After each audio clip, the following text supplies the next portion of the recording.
Alors, on parle depuis le début de ce live du variant britannique, mais je pense qu'il est important tout de même de rappeler de quoi on parle précisément. Il est plus contagieux que la souche initiale du virus, ça d'accord. Il touche 22 pays européens, selon l'OMS. Fanny Wegscheider, la France en fait partie, bien sûr.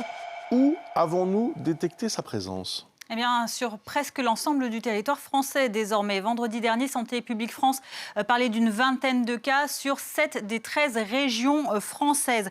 Regardez l'état des lieux à l'heure actuelle, il s'agit de 28 cas détectés. Le tout premier, c'était au CHU de Tours, dans la région Centre-Val-de-Loire. Ici, le 25 décembre, un homme qui avait séjourné en France en provenance du Royaume-Uni. Voilà, un homme de retour du Royaume-Uni. Donc, c'était le tout premier cas. Depuis, les derniers cas qui ont été recensés, c'était hier. L'ARS, l'Agence régionale de santé de PACA, de la Provence-Alpes-Côte d'Azur, a parlé d'un cas dans les Hautes-Alpes. Un cas positif à cette variante britannique. Il fait partie d'une famille française expatriée au Royaume-Uni qui est venue passer les fêtes de fin d'année en France. La personne et ses cas contacts ont été isolés.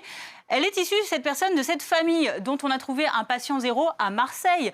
Hier, on a eu un point justement de Michel Rubirola notamment, ainsi que de Benoît Payan, le maire de Marseille, sur les nouveaux cas. Donc un cas auquel se sont ajoutés, selon Michel Rubirola, 7 nouveaux cas de ce variant britannique, ce qui porte donc à 8 le nombre de cas à Marseille.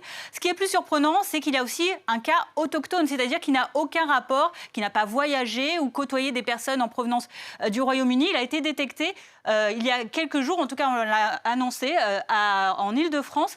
C'est à Bagneux, dans les Hauts-de-Seine, qu'une femme, une animatrice en école, a été testée positive à cette souche du mutant britannique. Une campagne de dépistage massif a été menée dans la ville de Bagneux. Elle s'achèvera demain. Elle a commencé vendredi. La souche de ce virus britannique, elle est aussi présente, vous le voyez, dans d'autres régions, donc dans les Hauts-de-France, en Nouvelle-Aquitaine, en Auvergne-Rhône-Alpes ou encore en Corse. À noter que les résultats de la vaste enquête nationale menée en fin de semaine dernière, selon Arnaud Fontanet, l'épidémiologiste chez Jean-Jacques Bourdin ce matin, eh bien, ne seront rendus qu'en milieu de semaine a priori. Donc pour l'instant, on en reste à ces 28 cas détectés du variant britannique en France. Une autre mutation inquiète, le variant sud-africain.